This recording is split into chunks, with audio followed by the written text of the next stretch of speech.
Let's consider this problem now. A block suspended from a vertical spring is in equilibrium. Show that the extension of the spring equals the length of the equivalent simple pendulum, that is the pendulum having same frequency as that of the block. Now, what does he mean by this particular case? Let's understand this particular scenario. A block is suspended from a vertical spring is in equilibrium. So let's make a vertical spring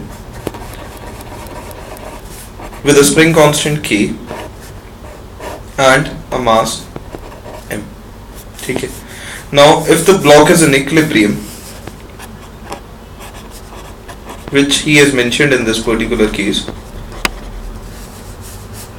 if the block is in equilibrium, we can state that the net force on the block would be equal to 0. And what would be the net force on the block?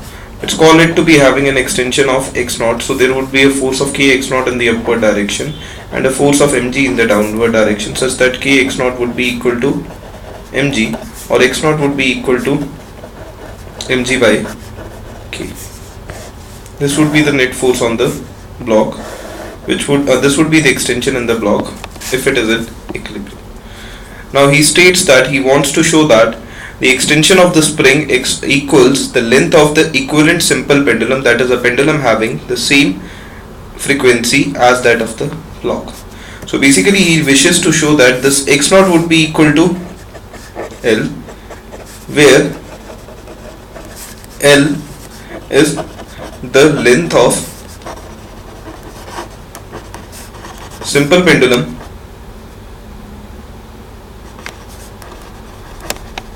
having same frequency or same time period, because both of them are just inverse to each other, having same time period as the spring block system.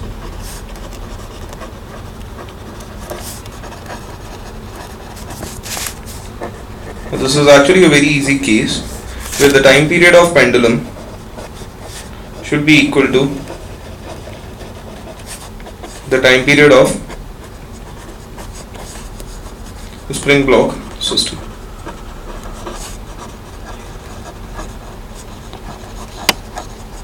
Now, what is the time period of pendulum? For a simple pendulum, we can write the time period as 2 pi under root of L by G, and on the other hand, we can write the time period of a spring block system as 2 pi under root of M by K.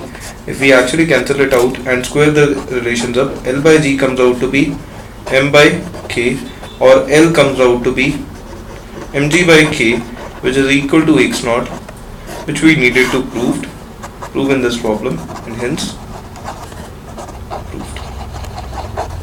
Thank you.